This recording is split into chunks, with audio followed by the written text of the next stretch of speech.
At 11:15 on the morning of the 31st of August 1944, 19-year-old Private James Ruckard stood beside his 2.5-ton GMC truck at a fuel depot 50 miles east of Paris and watched Lieutenant General George Patton's famed Third Army grind to a complete stop, something that should not have been possible. For 30 days, this had been the most aggressive, fastest-moving army in American history, racing 400 miles across France, liberating Paris, driving the German forces back toward their own border until they were just 30 miles from Germany and poised to strike at the heart of the Third Reich. The German army in front of them was shattered, running, desperate, and one more sustained push might have ended the war by Christmas.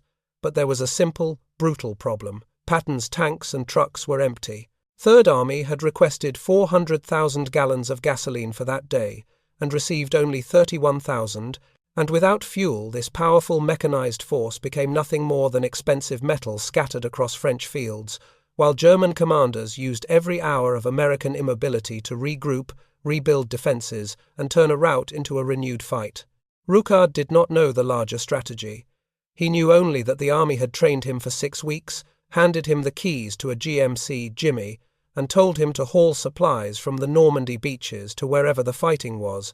Yet on August 31 there was suddenly nothing to haul because the forward depots were empty, the railroads lay wrecked, ships were still unloading on the beaches 200 miles away, and the only way to move anything was by truck, even though there were not enough trucks, not enough trained drivers, and not enough hours in the day to keep 250,000 men fed, armed, and advancing at the pace Patton demanded. The real crisis began with the simple fact that no one had planned for an advance this fast.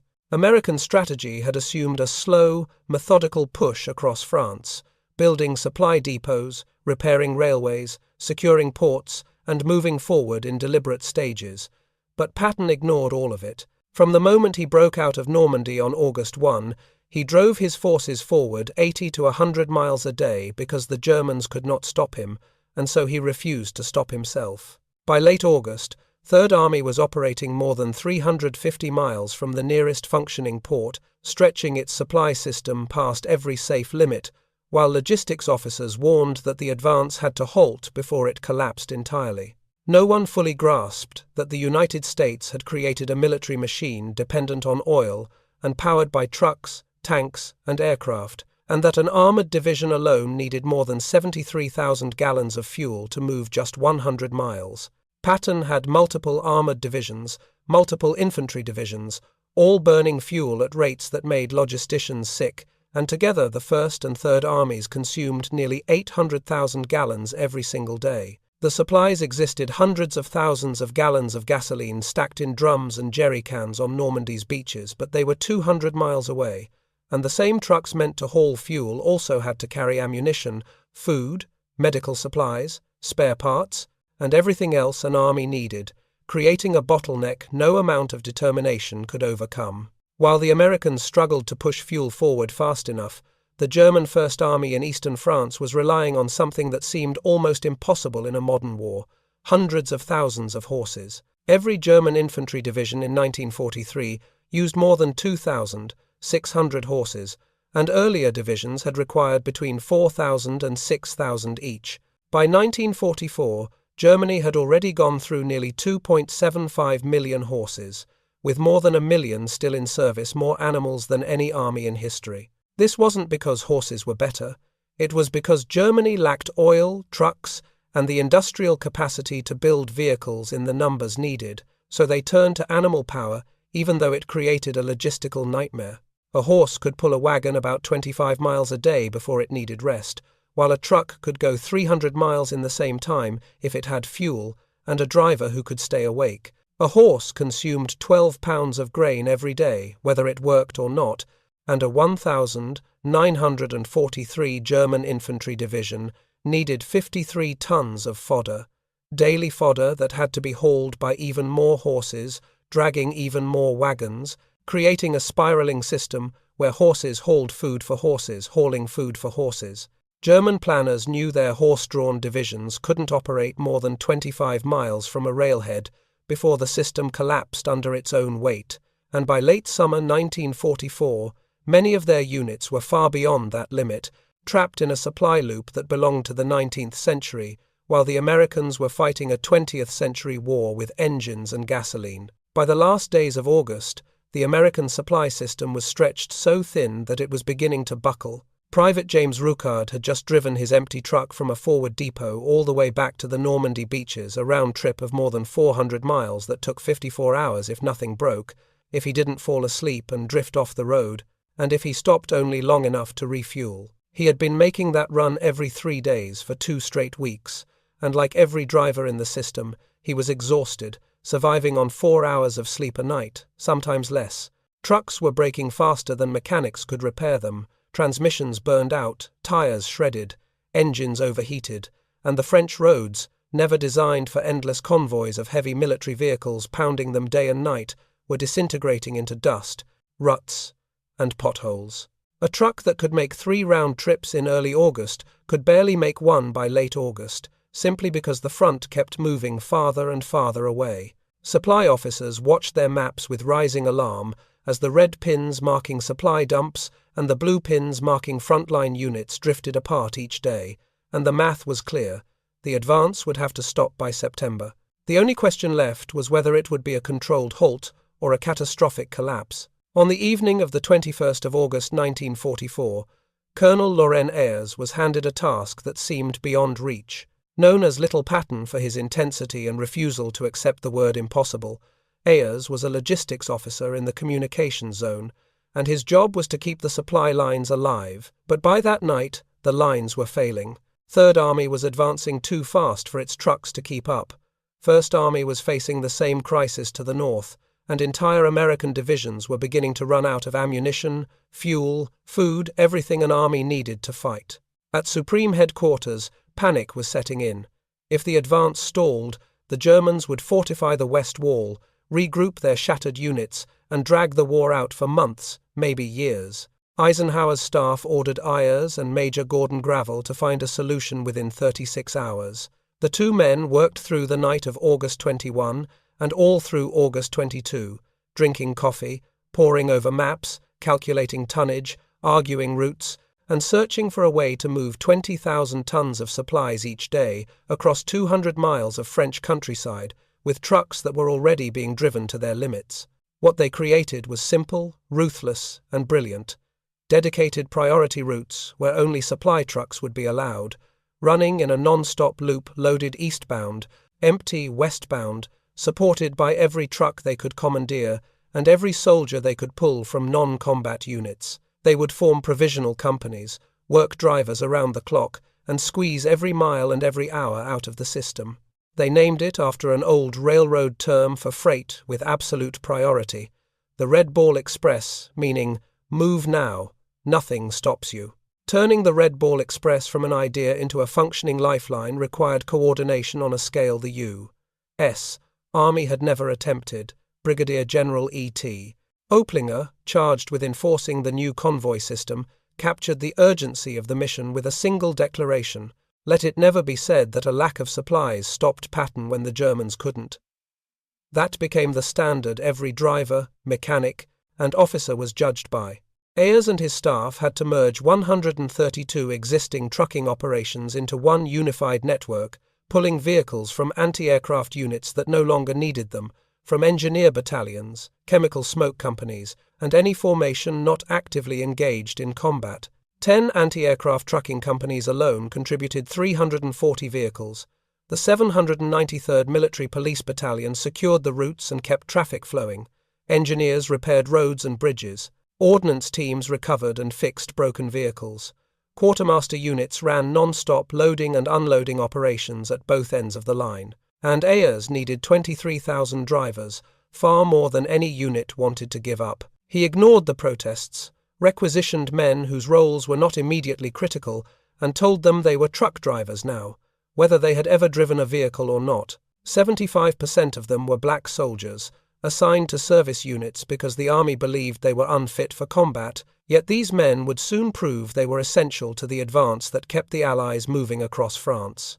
For the men driving the Red Ball Express, the work was nothing like the safe duty many officers assumed it would be. The routes were marked with red ball signs, and all civilian traffic, and all non-Red Ball military traffic was banned. The roads belonged to the trucks, but they also belonged to German aircraft, German artillery, and scattered German units desperate enough to ambush convoys for food and fuel. Drivers carried rifles they rarely had time to use. They drove with windshields down to prevent sunlight from flashing off the glass and drawing fire. At night, they relied on cat-eye blackout lights that barely illuminated the road 30 feet ahead. Rain turned stretches of road into mud, fog blinded entire convoys, and darkness swallowed everything except the faint glow of the truck ahead. Drivers stayed awake as long as their bodies allowed, then pushed themselves farther because stopping meant fuel didn't reach the front, and soldiers died. Ruckard saw trucks blown apart by Luftwaffe bombs. He saw vehicles flip off curves when exhausted drivers nodded off. He saw trucks pushed into ditches because there was no time to stop and fix them. He watched German POWs sabotage vehicles by slipping water into gas cans, and saw French civilians and even some American soldiers try to steal supplies that were worth a fortune on the black market. The dangers never stopped. Low-flying German planes hunting convoys, isolated German troops firing from hedgerows, collapsing French roads unfit for endless heavy traffic. Yet, through it all, the trucks kept moving because the front depended on them, and every delay meant the battle lines starved for fuel and ammunition. At its peak, the Red Ball Express became a moving artery of war, unlike anything previously attempted. Nearly 6,000 trucks operated on the system, with close to 900 on the road at any given moment, stretching in a near-continuous stream from the Normandy beaches toward the German border. The primary route ran from the coast through Chartres, past Paris, then toward Soissons and the forward depots, while secondary routes branched off to supply different army sectors. The full round trip could reach 700 miles for some drivers. Red Ball road signs stood every few miles, military police controlled intersections, and no vehicle, except Red Ball convoys, was allowed on the designated highways. Engineers patched potholes within hours, reinforced bridges, and cleared any obstacle that might slow a single truck, because if the roads shut down, the advance shut down with them. At Normandy, loading operations ran around the clock. Trucks pulled up empty, were assigned loads based on frontline needs, and were sent east immediately, fuel first, then ammunition, then food, medical supplies, and spare parts. The process was meant to be orderly, but in reality it was a roaring chaos of shouting quartermasters, mountains of crates, and hundreds of trucks maneuvering in tight spaces. Drivers were supposed to maintain 60-yard intervals and stay under 25 miles per hour, but many removed the engine governors and raced at 50 and 60 because speed meant survival. They didn't wait for convoys, they simply drove. Some made the run so often they could navigate the French countryside in total darkness from memory, knowing every bend, every hill, every dangerous stretch of pavement. Between August 25 and the 16th of November 1944, the Red Ball Express delivered more than 412,000 tons of fuel, ammunition, rations, medical supplies, and spare parts over 12,000 tons per day at peak operation. The trucks covered 48 million miles, burned through more than 40,000 tires in the first month alone, and consumed enormous amounts of fuel just to deliver fuel. But the system worked. On the 2nd of September 1944, Patton's tanks finally began to move again. The Red Ball convoys had pushed enough gasoline to the front to restart the advance, never as much as Patton wanted, never enough to eliminate shortages entirely, but enough to keep the offensive alive. Ruckard was part of the effort. Though he didn't witness the tanks rolling forward, he had already turned his truck back west to pick up another load. Neither the men loading his cargo nor the officers at the depot told him he'd helped save Third Army's momentum, and no one thanked him. To the Army, he was just a truck driver, but the soldiers on the front lines knew better. One tank crewman from the 5th Armoured Division told a reporter that without the Red Ball, we couldn't have moved. They delivered under fire, and we sat in our tanks praying for them. Another officer said the black drivers hauled gas, under constant fire, and added, "Damned if I'd want their job, they have what it takes." Even Patton himself, who almost never praised anyone, told his staff that the 2.5-ton truck was our most valuable weapon, and later Colonel John S.D. Eisenhower wrote that without those truck drivers, the advance across France simply could not have happened. The praise wasn't exaggeration. It reflected a reality that was reshaping military thinking in real time. Logistics had always mattered in war, but never before had it been this fast, this flexible, or this decisive. Before 1944, military doctrine assumed armies would advance until their supply lines grew too thin, then halt to rebuild depots and reorganize before pushing forward again. The Red Ball Express shattered that idea. It proved that with enough trucks, enough drivers, and enough willingness to ignore traditional limits, an army could sustain continuous offensive momentum over distances once considered impossible. The psychological impact on German forces was profound. German intelligence officers studied American operations and discovered that the true advantage wasn't superior tactics or better equipment, it was mobility powered by near-limitless motorized logistics. They realized that American armies would not pause to regroup the way German planners expected. They would keep coming, supplied by convoys that moved faster than any horse-drawn system could ever match. Meanwhile, German divisions were collapsing from the rear forward. Their horses needed food Germany no longer had, and fodder had to come from territories shrinking by the day. By September 1944, some German divisions operated 90 miles beyond their railheads, far outside the 25-mile limit planners had set. Their logistics collapsed exactly as predicted. American columns could advance 100 miles, fight a battle, and be fully resupplied by nightfall, while German units attempting the same movement ended up starving for fuel and ammunition within 24 hours. In every comparison, one truth became clearer. The Americans were fighting a modern war. The Germans were trying to fight one with 19th-century logistics. By autumn 1944, the divide between the two armies' supply systems had become impossible to ignore. Stories circulated among American troops about German prisoners staring at endless lines of trucks rolling off landing craft and asking their captors, confused, "Where are your horses?" Whether every anecdote was literal or partly folklore, they reflected a real misunderstanding.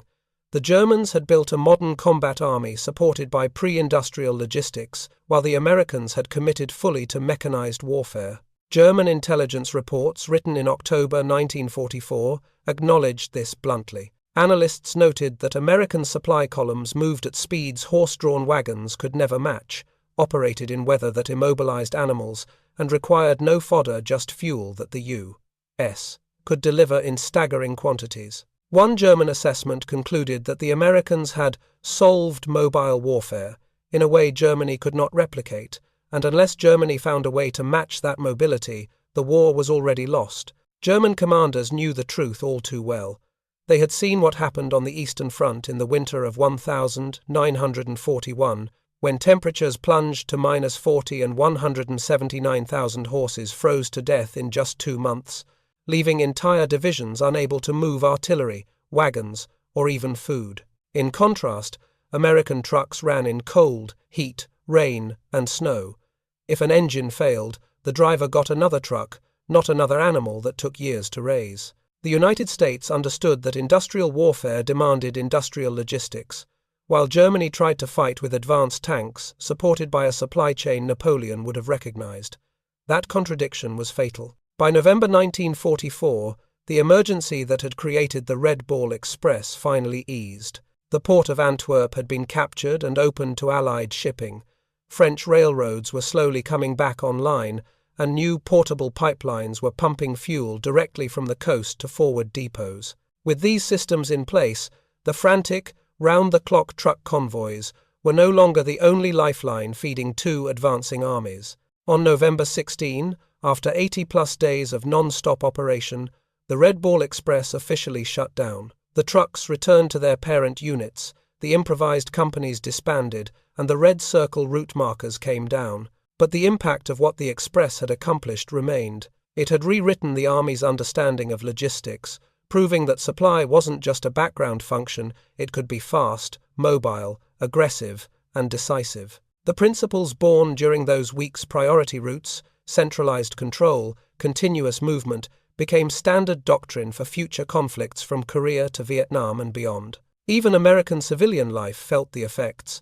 General Eisenhower's later push for the interstate highway system was shaped by what he learned from watching trucks race across France in 1944. And the modern world of non-stop freight movement and just-in-time delivery owes something to those drivers who kept Patton's army alive, not with rifles or tanks, but with engines, grit, and sleepless determination. When the Red Ball Express ended, its drivers quietly faded back into the larger war machine, and after victory in Europe, many of them returned to an America that barely recognized what they had done. James Ruckard survived the war, continuing to drive trucks through France, Belgium, and into Germany until the fighting ended in May 1945. He returned home to Cleveland in December 1946, slipping back into a country where segregation still shaped daily life, where the GI Bill's promises of education and home loans often vanished for black veterans because banks refused to issue mortgages, and employers once again favored white applicants. Ruckard found work where he could, usually behind the wheel, using the same skills the army had taught him, though few civilians understood how dangerous those skills had been to earn. He married, raised a family, and lived a quiet life. The 5 Bronze Stars he had earned sat in a drawer, unmentioned, because medals didn't help pay bills or counter discrimination. Like many Red Ball drivers, he spoke little about his service. When asked what he did in the war, he simply said, "I drove a truck, leaving out the blacked-out night runs, the German artillery, the overturned vehicles, the exhaustion so deep it felt like drowning." Decades later, a reporter tracked him down in 1999, and at 74, he finally shared memories of those dangerous nights of cat-eye lights barely illuminating the road, of fearing every moment he might die, of hauling whatever Patton needed, wherever it had to go. Others from the Red Ball told similar stories. Washington Rector of the 3,916th Quartermaster Truck Company recalled the strict segregation, the warnings not to socialize with white soldiers, the invisible barrier so strong that many white veterans decades later didn't even know most Red Ball drivers had been black. There were no famous films about them, no parades, no honored place in wartime mythology, just the quiet knowledge held by generals and logistics officers that without these men, Patton's army would have stopped cold in September 1944, and the war would have dragged on far longer. Despite their obscurity, the men of the Red Ball Express had shaped the course of the war in a way few combat units ever could. They proved that logistics wasn't a background chore, it was combat in its own right, fought not with rifles but with endurance, nerve, and an unbroken will to keep moving. Every gallon of fuel they delivered kept tanks rolling. Every crate of ammunition kept artillery firing. Every box of rations kept soldiers fighting. The German army never grasped this truth. They believed the decisive blows were struck by infantry and tanks, with supply trailing behind. The American approach, born out of industrial might and a deep understanding of modern warfare, recognized that no brilliance on the battlefield mattered if fuel and ammunition didn't arrive in time. That difference defined every campaign. German offensives stalled and stayed stalled because their logistics couldn't adapt. American offensives stalled and then surged forward again because supply convoys could be rerouted overnight. The Red Ball Express was the clearest example of this flexibility, but it wasn't unique. It embodied a mindset that innovation, improvisation, and raw determination could overcome even the harshest constraints. In the end, Germany lost partly because it fought a mechanized war with a 19th century supply system powered by 2.75 million horses that ate, tired, and froze. The United States won partly because millions of trucks driven by young men the army had underestimated could go anywhere, in any weather, faster than the enemy could react. For 80-some days, exhausted 19-year-olds with shaking hands and bloodshot eyes kept Patton's army alive. They moved the supplies that made every victory possible. They proved that sometimes wars are won not by better generals or better tanks, but by better logistics, and the men willing to drive into the dark when everything in their bodies begged them to stop. For all their sacrifice, the men of the Red Ball Express slipped into the margins of history. In 1943, only 52 of Germany's 322 divisions were motorized. By 1944, just 42 of 264 combat divisions ran on engines, while the rest relied on horses. Even in 1945, as the war collapsed around them, the German army still used more than 1 million horses in service. The United States, by contrast, entered the war with a plan to mechanize everything, and by 1944, fielded divisions, supported by hundreds of trucks each, backed by an industrial machine that produced more than 2 million vehicles during the war. It wasn't just production, it was vision. America understood that modern war demanded modern logistics. Germany tried to wage a tank war with a supply chain built for another century, and it paid the price. The men who proved the American vision right weren't generals. They were 19-year-old kids from Cleveland, Georgia, Arkansas, most of them black, assigned to jobs the army viewed as unimportant. For roughly 82 days, they drove into danger so Patton's army could advance. James Ruckard came home, raised a family, lived quietly, and rarely spoke of it. Only in his later years did anyone ask what he had seen or survived. Many drivers shared his story, essential to victory, mostly invisible afterward. Without the Red Ball Express, Patton's Third Army would have stalled in September 1944, giving Germany precious months to rebuild defences and prolong the war. Instead, the drivers kept the advance alive and shortened the conflict not by winning battles, but by making battles possible. That is how logistics wins wars, with exhausted hands gripping a steering wheel, with engines straining through darkness, with men who refuse to stop because others are counting on them. Their legacy lives on every time we study how World War II was won, and every time we recognize that victory often rests on the shoulders of those who worked in the shadows. If you found this story compelling, consider supporting these forgotten histories. Like the video, subscribe to the channel, and share where you're watching from. Together, we help keep these stories alive.